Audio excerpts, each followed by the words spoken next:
고가의 벤틀리 차량 한 대가 아파트 입구를 떡하니 막고 서 있습니다.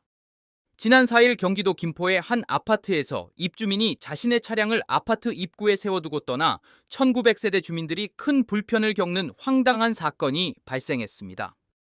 해당 아파트는 주차장 보수 공사로 인해 정문이 임시 폐쇄된 상태였고, 이에 불편을 호소한 한 입주민이 자신의 벤틀리 차량을 아파트 정문 한가운데 세워둔 채 집으로 올라간 것으로 알려졌습니다.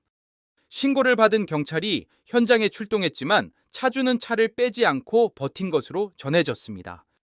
경찰은 업무방해 혐의로 사건을 접수했지만 차량은 한동안 그대로 방치돼 주민들의 통행이 차단됐습니다. 경찰이 1시간 넘게 차주를 설득한 끝에 차량을 이동시켰지만 당시 상황을 제보한 주민은 비싼 차라고 봐주는 것 아니냐며 소형 차였으면 바로 견인됐을 것이라고 비난을 쏟아냈습니다. 통행에 불편을 겪은 입주민들도 비싼 차 타기 전에 기본 매너부터 배워라, 차만 명품이면 뭐하냐라며 분노를 감추지 못했습니다. 하지만 법적 대응에는 한계가 있습니다.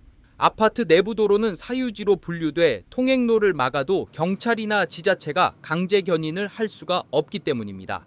법조계 관계자는 이 같은 행위는 형법상 업무방해죄에 해당할 수 있다며 긴급 통행권 침해나 주민 안전이 위협되는 경우 강제 조치가 가능하도록 입법 보완이 필요하다고 지적했습니다.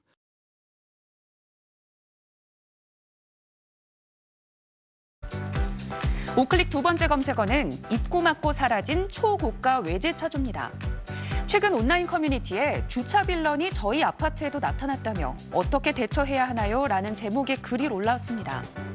글쓴이는 새벽 2시에 미등록 차량이 나타나 경비실에서 입차를 거부하자 저렇게 입구를 막아놓고 사라졌다고 한다며 아파트 출입구의 주차 차단기 앞을 가로막은 사진을 공개했습니다. 해당 차량은 초고가 외제차였습니다. 글쓴이는 경찰이 출동한 뒤인 오전 7시까지도 그대로 있다가 오전 10시가 지나서야 다른 곳으로 차량이 옮겨졌다고 전했는데요. 차 뺐다고 그냥 넘어가지 말라고 입주자 대표회의에 건의해보겠다고 덧붙였습니다. 이렇게 아파트 입구를 가로막는 행위는 일반 교통방해와 업무방해죄 등으로 처벌받을 수 있는데요. 누리꾼들은 차값이 얼만데 설마 이렇게 주차비 모아 샀나? 차가 명품이면 뭐해, 인품이 저 모양인데. 처벌이 약하니 잊을만 하면 이런 일이 반복되는 거 등의 반응을 보였습니다.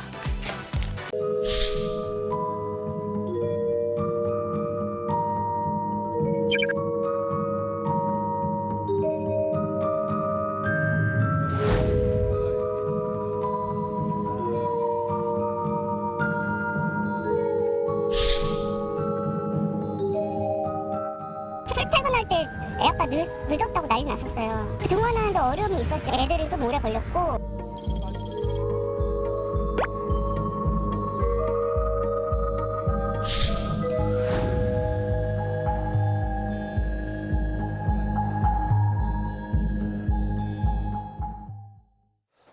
네, 아파트 입구를 입주민이 차로 6시간이나 막아선 황당한 사건이 발생했습니다. 가뜩이나 바쁜 월요일 출근 시간대라 주민들 피해가 컸는데요. 자, 그런데 주민들도 현장에 출동한 경찰들도 주차장을 막아선 차를 견인해서 치울 수가 없었습니다. 왜 두고 볼 수밖에 없었던 건지 오윤성 순천향대 경찰행정학과 교수와 함께 짚어보겠습니다. 교수님 어서 오십시오. 네, 안녕하세요. 자, 이런 사람이 참 자주 있더라고요. 왜 그랬답니까, 이 사람은? 지금 이제 그게 어제 경기도 양주에 있는 그 아파트에서 발생된 사건인데요. 그동안에 이제 이 사람이 주차를 제대로 하지 못해서 네. 그 주차 딱지를 지속적으로 받았다. 아파트에서 이제 붙이죠. 네. 근데 이제 그것에 대해서 불만을 품고 홧김에 이제 그런 일을 저질렀다라고 얘기를 하는데 저는 개인적으로 봤을 때 이게 홧김이라고 보기는 어렵습니다. 왜 그러냐면 네. 이 사람이 자기 그 원인 제공을 지속적으로 해왔었고 그리고 이제 지금 알려져 있기로는 아마 저 아파트가 지금 1100세대로 알려져 있습니다. 네. 그래서 저렇게 막고 있는 상태에서 다른 차들이 보도블록을 넘어서 가는 뭐 네. 이런 상황이니까 아마 그 피해를 우리가 월요일 날 아침에 출근하는데 상상하기가 상당히 어렵다고 보는 거죠. 네. 자, 예상치 못한 상황이 발생하면서 출근하던 직장인들 그리고 어린이집에 등원하던 아이들까지 큰 불편을 겪었다고 합니다. 출퇴근할 때 애 아빠 늦었다고 난리 났었어요. 여기서 다 밀리니까 이제 차는 밀리고 들어가고 밀리고 기다리고 이게 계속 반복되어 있어서 애 아빠도 조금 늦었다고 하더라고요. 등원하는데 어려움이 있었죠. 애들이 좀 오래 걸렸고 또 학교 다니는 애들도 이게 또 무슨 일인가 하고 많이 힘들었습니다. 네, 주차된 차량을 보니까 뭐 앞유리창을 거의 다 가릴 정도로 주차 위반 스티커가 빡빡하게 붙어 있는데 도대체 어떻게 했길래 저런 스티커를 저렇게 많이 받은 거죠? 보통 이제 이 아파트 빌런이라고 하는 이런 네. 사람들이 주차를 하는 데 있어서 문제가 되는 것은 통상적으로 한 대가 주차를 해야 되는 그 공간을 거기에다가 자기 그 주차를 해야 되는데 통상 저런 사람들은 차 2대가 주차를 해야 되는데 이제 주차를 해버리는 양쪽에 걸쳐놓죠. 예, 걸쳐놓죠. 예, 그러니까 이제 아마 그 입주민들이 상당히 뭐 컴플레인이 있었을 거고, 그러니까 이제 한 번 붙이고 2번 붙여도 그것이 뭐 어떤 시정이 되지 않으니까 아까 앞에 보시는 바와 같이 저런 식으로 많이 네. 붙었는데, 그러니까 이제 이번에 큰 사건을 갖다 친 거죠. 네, 그렇지만 이 상습적인 주차 위반보다 입주민들을 더 분노하게 한 건 해당 차주의 뻔뻔한 태도였습니다. 항상 이중주차를 하시고 이런 말도 써놨어요. 세차를 했으니 딱지 붙이지 마세요. 라는 메시지를 차 위에다가도 올려놓고 보란 듯이 그걸 적을 시간에 주차를 하면 될 텐데 앉으라 이렇게 명령조를 얘기하시고 관리를 잘못해서 이뤄진 일이다 라는 식으로 말씀을 하셨고, 네, 뭐 통상 저런 일이 있으면 우리 생각에는 그냥 경찰에 신고해서 강제로 견인하면 될 것 아니냐 이렇게 생각하기 쉬운데 그게 또 법적으로 안 된다면서요? 한국 사회가 현재는 그렇습니다. 왜 그러냐면 저것이 일반 그 공로, 일반 도로에 만약에 세워놨다라고 한다면 네. 차량을 갖다 견인해 간다든지 또 그리고 견인비를 본인에게 요구를 한다든가 이렇게 되는데, 지금은 현행 주차장법상에 이 아파트라든가 건물 주차장은 이것이 이제 그 사유지로 그 인정이 되기 때문에 이 경찰이나 이 지자체가 함부로 저 차를 갖다가 견인을 갖다가 할 수 없도록 하는 상당히 어떤 그 법적인 취약점이 있는데요. 그래서 결국은 이제 경찰이 출동을 해가지고 저기 세워놓은 것이 한 6시간 정도 됐는데 네. 설득을 해가지고 차주가 스스로 자기 차를 갖다 옮겼다라고 하니까 이 법의 허점이 있는 거죠. 네, 좀 작년에 인천에서도 비슷한 사건이 있었다고 들었습니다. 차량 한 대가 상가 건물 주차장 입구를 무려 일주일 동안이나 막고 있었던 사건이라고요? 예, 그렇습니다. 그때 아마 뉴스가 보도가 되고 난리가 났었는데요. 관리비 납부 문제 때문에 이제 불만을 품은 이 차주가 아까 말씀 나온 대로 일주일 동안 앞을 막고 있었어요. 그래서 이제 건물 관리단하고 상당한 어떤 그 마찰을 빚었는데 결국 네. 이제 징역 10월에 그 집행유예 2년 선고를 받고 사회봉사명령 뭐 80시간을 받았는데요. 네. 또 이제 4월 1일에도 대구 남구에 있는 한 아파트에서 주차 등록을 해주지 않는다라고 하는데 불만을 품은 40대 차주가 네. 18시간 동안에 아파트 출입구에 고급 외제 차량을 저렇게 그냥 세워놓고. 세워놓고 그래서 경찰이 이제 업무방해 등의 혐의로 입건을 했는데, 문제는 뭐냐면 네.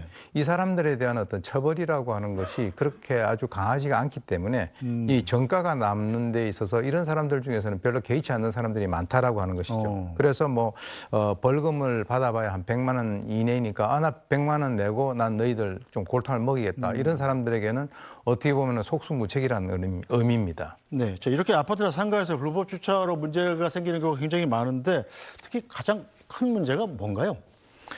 실제로 가장 커다란 문제는 이제 이게 공중 도덕이라고 하는 차원에서는 저런 문제가 발생이 될 수가 없죠. 그렇죠. 예. 그런데 이제 차를 가지고 있는 사람들은 상당히 많이 늘어나고 있는데 그 어떤 그 상식이라든가 공중 도덕을 가지고 있는 사람들은 줄어든다라고 하는 것이 이제 어떻게 보면 통계에 나와 있습니다. 사유지 그 불법 주차 민원 건수를 보게 되면 지금 이제 2010년도에 162건밖에 안 됐거든요. 네. 그로부터 10년 뒤인 2020년에는 24,817건, 즉 다시 말해서 153.2배가 지금 증가했다라고 하는 것이고요. 네. 그리고 이제 이 갈등 유형 같은 경우도 아까 얘기가 나왔던 그 이중주차, 네. 그리고 출차 방해 행위가 24.3으로 제일 많고요.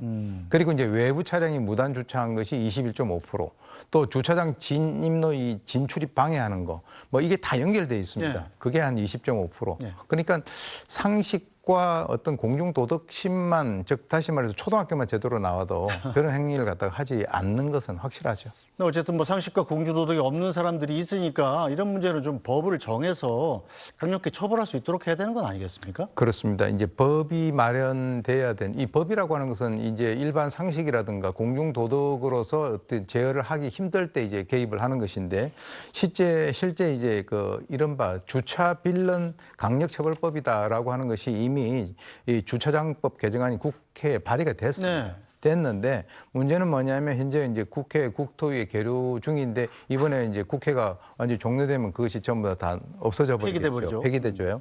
그래서 지난 3월에 이미 그 민주당 그 허영 의원이 대표 발의를 해가지고 주차장법 개정안이 지금 이제 그 계류가 되고 있고요. 그리고 이제 그 내용들을 보게 되면 아까 같이 정당한 뭐 사유 없이 뭐 주차 요금을 내지 않고 주차를 한다든지, 또는 뭐 지정된 주차구 이외에 뭐 입구를 가로막고 피해를 주는 이런 사람들에 대해 가지고는 지자체장이 해당 자동차 운전자 또는 관리 책임이 있는 자에게 주차 방법을 변경하거나 차량을 다른 장소로 견인할 수 있도록 하는 것인데요. 네. 아직 이 법이 통과가 되지 않았기 때문에 지금 이제 저런 현상들이 발생이 되고 있는 것입니다. 네.